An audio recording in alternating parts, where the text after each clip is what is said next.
এটা সত্যি যে শেখ হাসিনা উন্নয়ন করে গেছে। সেটা কেমন যে এই যে শেখ হাসিনা বার্ন ইউনিট এটা তো উনি করেছেন। এত তো বাচ্চাগুলো যে এই অবস্থা, যদি বার্ন ইউনিটটা উনি না করতেন, হঠাৎ করে এরকম ট্র্যাজেডি, এই বাচ্চাগুলোকে কোথায় পাঠানো হতো? উত্তরা তো মেডিকেল ছিল, ওখানে কিন্তু রাখা হয়নি। আমি কিন্তু ওই দিন ট্র্যাজেডিতে আমি কিন্তু উত্তরা মেডিকেল থেকে কুর্মিটোলা এরপর ঢাকা বার্ন ইউনিটে ছুটে গেছি ব্লাড দেওয়ার জন্য। তো আমার প্রশ্ন হচ্ছে যে উনি যেহেতু যদি উনি উন্নয়নটা না করতেন, মানে এই বার্ন ইউনিটটা না করতেন, তাহলে এই বাচ্চাগুলোকে কোথায় ভর্তি করানো হতো? কুর্মিটোলায় কিন্তু সব বাচ্চাদের রাখে নাই, উত্তরা মেডিকেলও সব বাচ্চাদের রাখে নাই।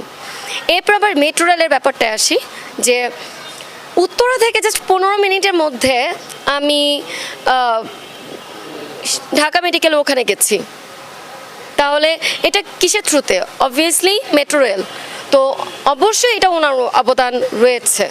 হ্যাঁ, অনেকে বলে যে এই উন্নয়ন করতে গিয়ে কয় টাকা লেগেছে, সবই তো নিজের পকেটে ঢুকেছে। ভাই ঠিক আছে, এটা ভালো, আপনারাই দুর্নীতি করেন না, আপনারা এই টাইপের দুর্নীতি করে এরকম দেশের উন্নয়ন করেন। উনি তো আপনাদেরই বক্তব্য যে শেখ হাসিনা এই পদ্মা সেতু, এই মেট্রো রেল, বার্ন ইউনিট, এই 2-4 টাকা দিয়ে এগুলা করছে, 10 কোটি টাকা নিজের পকেটে ঢুকিয়েছে, আর 2-4 টাকা দিয়ে এই সমস্ত উন্নতি করেছে। আর বাকিটা সব ওনার ছেলে জয়, ওনার মেয়ে, ওনার ভাগ্নি, ওনার ভাগনা, উনি সব ওনাদের পকেট ভরেছে।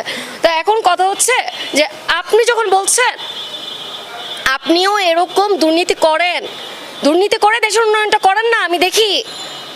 আমি বিগত এত বছর তো আমি দেখি নাই এত উন্নয়ন দেশের। তাহলে দেশের বড় রাজনৈতিক দলদের আমি কেন খারাপ বলবো? যেহেতু